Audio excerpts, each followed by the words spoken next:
Good evening everyone. Welcome to Motivational Studies. বন্ধুরা, আজ আমরা মিসলেনিয়াসের মেনের জিএস টপিকের যে কারেন্ট ইভেন্টের ডেসক্রিপটিভ রাইটিং হয় 20 মার্কস এবং 15 মার্কসের সেইগুলো আমরা কিছু সাজেশন আলোচনা করব। তো বন্ধুরা, ডেসক্রিপটিভ রাইটিংয়ে জিএস এর কারেন্ট ইভেন্টের একটা 20 মার্কসের কোশ্চেন থাকে, আমি আগে আলোচনা করে দিয়েছি, প্রিভিয়াস ভিডিও দেখে নেবেন।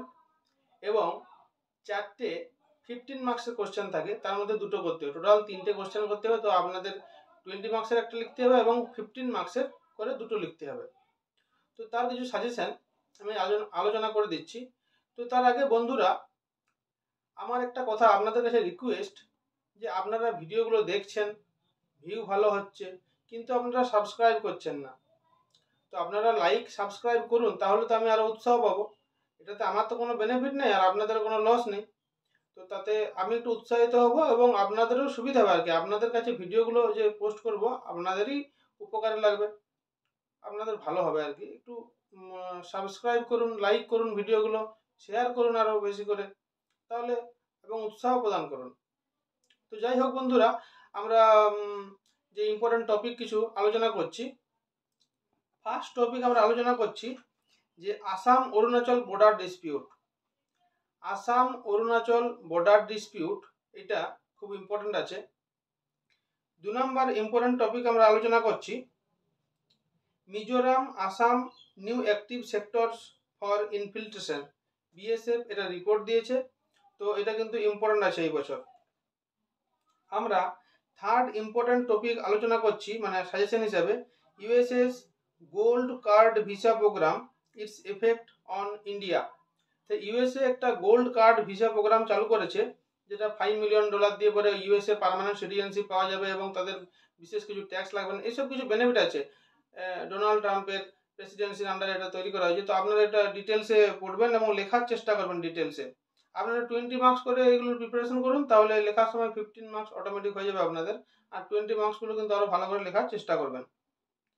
তো আমরা 4 নাম্বার ইম্পর্টেন্ট টপিক বলছি PLI scheme. PLI scheme, revolutionary step or disaster step by India for make in India. তো মেক ইন ইন্ডিয়া প্রোগ্রামটাকে উৎসাহিত করার জন্য government of India PLI scheme এনেছে।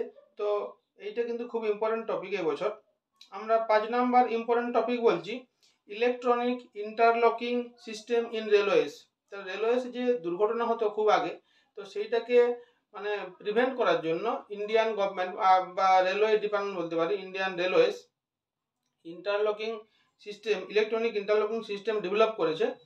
এটার মাধ্যমে মানে অ্যাক্সিডেন্টটাকে রুখতে পারবে আর কি। আগের থেকেই যদি ট্রেনের কলিশন হয়, আগে সিগন্যাল পেয়ে যাবে যে আগে ট্রেন আসতে পারে। এসব আপনারা ডিটেল এটা লেখার চেষ্টা করুন বা পড়ার চেষ্টা করুন, পড়ে লেখার চেষ্টা করুন, প্র্যাকটিস করুন। 6 নম্বর ইম্পর্টেন্ট টপিক বলছি open network for digital commerce, ONDC। Is it A revolution in Indian commerce? এটা আপনাদেরকে ব্যাখ্যা করে লিখতে হবে ONDC সম্পর্কে। 7 নম্বর ইম্পর্টেন্ট টপিক বলছি violence in Manipur, who should be blamed. মণিপুরে যে ভায়োলেন্স হলো, কুখ্যাত ভায়োলেন্স হলো, খুব ক্ষতিকারক দেশের পক্ষে এবং দেশের চারিদিকে বদনাম উঠে গেল। তো এটা আপনাদের কাকে ব্লেম করা যায়, কি হলো, এইসব সম্পর্কে আপনারা ডিটেলস পড়বেন, ইনফরমেশন দিয়ে লেখার চেষ্টা করুন।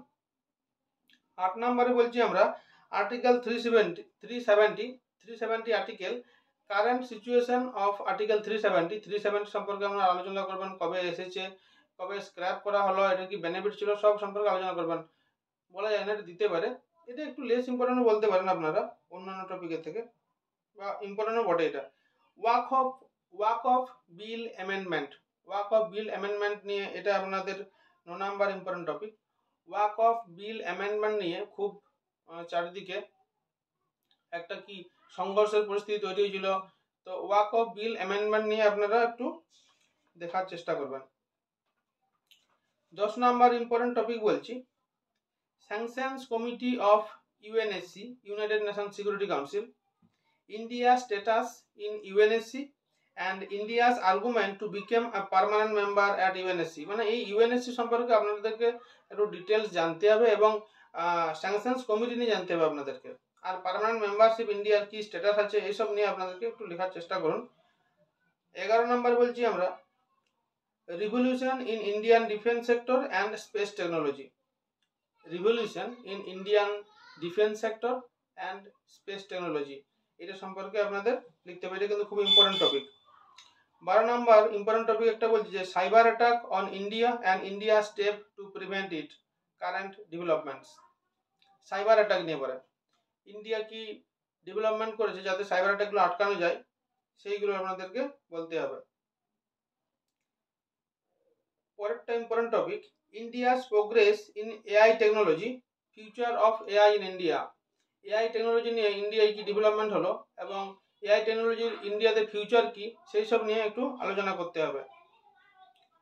14 নম্বর ইম্পর্টেন্ট টপিক আপনাদের বলছি India's UPI global leader in fast payment. India's UPI বিশ্ববিখ্যাত হয়ে গেছে, তো সেইটা নিয়ে আপনাদেরকে লেখার চেষ্টা করতে হবে। ইউপিআই সম্পর্কে আপনারা যতটা পারবেন ডাটা দেওয়ার চেষ্টা করবেন, ডাটা দিয়ে লেখার চেষ্টা করবেন, এটা খুব ভালো লেখা হবে আপনাদের। 15 নম্বর ইম্পর্টেন্ট টপিক খুবই ইম্পর্টেন্ট, যেটা বলছি Yarlung Tsangpo mega dam China's water bomb a threat to India, what India will do to save its sovereignty. যে চায়না যেটা বলেছে যে পৃথিবীর সব থেকে বড় ড্যাম তৈরি করছে ব্রহ্মপুত্রের উপরে, ইয়ারলুং সাংপো মেগা ড্যাম, সেটাকে প্রিভেন্ট করার জন্য ইন্ডিয়া কি কি করতে পারে, চায়না কি জন্য এসব করছে, তো এইগুলো আপনারা আলোচনা করবেন। 16 নম্বর topic Russia Ukraine war, India stand, effect on India's oil and weapon supply. তাহলে রাশিয়া ইউক্রেন ওয়ারের ফলে যে ইন্ডিয়ার ওয়েল এবং উইপন সাপ্লাই যেটা ক্ষতি হয়েছিল বা কি কি ইফেক্ট পড়েছে সেই সব নিয়ে আপনাদের আলোচনা করতে হবে। 17 নম্বর ইম্পর্টেন্ট টপিক আমি আলোচনা করছি যে BRICS summit and India's influence in global geopolitics. BRICS summit আপনারা তো জানেনই, কিছুদিন আগে হয়ে গেল চীনে। তো ব্রিক্স সামিটটা ইন্ডিয়াস ইনফ্লুয়েন্স কি, ইন্ডিয়া কি জন্য ব্রিক্স যেটা স্টেটমেন্টটা সাইন করতে প্রথমে মানা করে দিয়েছিল, তো সেই সব সম্পর্কে আপনারা আলোচনা করবেন, ব্রিক্সটা আলোচনা করবেন, তারপরে মানে স্টেপ বাই স্টেপ আপনারা আলোচনা করবেন। এটা 15 মার্কসের কোশ্চেন করলেও হয়। 17 নম্বর হলো। এবার 18 নম্বর আপনারা ইম্পর্টেন্ট টপিক করবেন China's increasing influence in India's neighbouring friend countries, impact on India. তাহলে চায়নার যে ইনক্রিজিং ইনফ্লুয়েন্স হচ্ছে মানে বাড়ছে, চায়নার ইনফ্লুয়েন্স বাড়ছে ইন্ডিয়ার সারাউন্ডিং কান্ট্রিগুলোতে, যেমন বাংলাদেশকে এখন রিসেন্ট চায়নার ইনফ্লুয়েন্সে চলে এসেছে, ভুটানকেও শুনতে পাওয়া যাচ্ছে, নেপাল তো আগেই চলে এসেছে, পাকিস্তান তো তারও আগে, আবার এদিকে শ্রীলঙ্কা বা যে মালদ্বীপ, যেসব কান্ট্রিগুলোর উপরে চায়না ইনফ্লুয়েন্স দেখাচ্ছে ইন্ডিয়ার বর্ডার সারাউন্ডেড, সেই সবগুলো আপনারা একটু আলোচনা করবেন। এটা অনেক ভালো লেখা যায়, 20 মার্কসের জন্য প্রিপারেশন করুন এটা। 19 নম্বরে আমরা ইম্পর্টেন্ট টপিক বলছি rare earth metal, China's red ice, India strategy to tackle it. Rare earth মেটালে চায়না মানে খুবই বড় প্লেয়ার ওয়ার্ল্ড ইকোনমিক্সে, তো ইন্ডিয়ার জন্য রেয়ার আর্থ মেটালটা ব্লক করে দিয়েছে চায়না, অন্যান্য কয়েকটি দেশের জন্যও করেছে। তার ইন্ডিয়া যাতে যে ম্যানুফ্যাকচারিং হাব তৈরি হচ্ছে, ইন্ডিয়া যে ম্যানুফ্যাকচারিং এত গ্রোথ দেখাচ্ছে, তো সেটাকে অ্যাকচুয়ালি প্রিভেন্ট করার জন্য চায়না এটা করছে। তো আপনারা এটা ডিটেলস করে নেবেন আর কি, লেখার চেষ্টা করবেন, এটা প্র্যাকটিস করবেন। এরপরে আমরা ইম্পর্টেন্ট টপিক বলছি India Pakistan conflict, operation Sindoor and suspension of Indus water treaty, growing influence of India in global power. তো ইন্ডিয়া যে ইন্দাস ওয়াটার ট্রিটিতে সাসপেনশন করে দিয়েছে, তারপরে কিছু স্যাংশন ট্যাংশন লাগাতে পারে না ইন্ডিয়ার উপরে কেউ, তো সেটাও ইন্ডিয়ার ইনফ্লুয়েন্স বাড়ছে গ্লোবাল পাওয়ার, ইন্ডিয়া একটা পাওয়ার হাউস হিসেবে দেখা হচ্ছে ইন্ডিয়াকে। আর এই পাকিস্তান ইন্ডিয়া কনফ্লিক্টটাকে অন্য দেশ কিভাবে দেখছে সেই সব নিয়ে আপনারা এটা লিখবেন। 21 মানে 21 নম্বর আপনারা ইম্পর্টেন্ট টপিক বলছি increasing stock of nuclear Arsenal, growing threat to humanity, India's position and strength. এই যে গোটা বিশ্বে মানে বেশিরভাগ দেশেই নিউক্লিয়ার আর্সেনালের স্টক ইনক্রিজ করছে, ইন্ডিয়া কতগুলো ইনক্রিজ করলো, ইন্ডিয়ার স্ট্রেংথ কি, কতগুলো ডিপ্লয় আছে, কোন কোন দেশের কেমন কি আছে, সেইগুলো নিয়ে আপনারা আলোচনা করবেন। এবার আপনারা এবার আমরা আসছি 22 নম্বর ইম্পর্টেন্ট টপিক নিয়ে 2025 SCO summit and India stand. SCO সামিটে একটা ওদের রিসলিউশন হয়েছিল, তো ইন্ডিয়া এটা সাইন করতে মানা করে দিয়েছিল এসসিও সামিটে। তো এটা কি জন্য করেছিল, এসসিও সামিটের গুরুত্বটা কি, এটার কি ইনফ্লুয়েন্স ধীরে ধীরে কমে আসছে, সেই সব নিয়ে আপনারা আলোচনা করবেন, ডিটেলস দেখে নেবেন। 23 নম্বর টপিক আমরা আলোচনা করছি যে Israel Iran conflict and it's effect on India.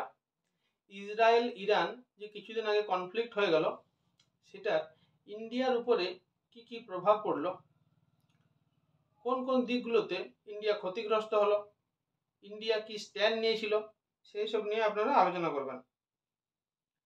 পরের টপিক আসছে আমরা WTO and recent argument of India in WTO with USA, Japan, Australia and India stand to protect its sovereignty and economics, and যেটা trade টক চলছে বিভিন্ন দেশের সাথে, সেটাও এটার সাথে ইনক্লুড করে দেবেন আর কি। এই দেশগুলোর সাথে কনফ্লিক্ট থাকলেও WTO-তে ট্রেড টকও চলছে, তার সাথে সাথে ইউরোপিয়ান ইউনিয়নের সাথে চলছে, আবার স্যাংশনও লাগিয়ে দিচ্ছে। আপনারা এগুলো আলোচনা করবেন, পুরো টপিকটা পড়ে পড়ে আলোচনা করবেন। এরপরে আসছে আমরা 25 নম্বর topic, centre looking to design human development index for PBTG, মানে ওই ভুলনারেবল ট্রাইবাল গ্রুপদের নিয়ে সেন্টার একটা হিউম্যান ডেভেলপমেন্ট ইন্ডেক্স তৈরি করতে চাইছে, তো সেটা নিয়ে আপনারা দেখবেন।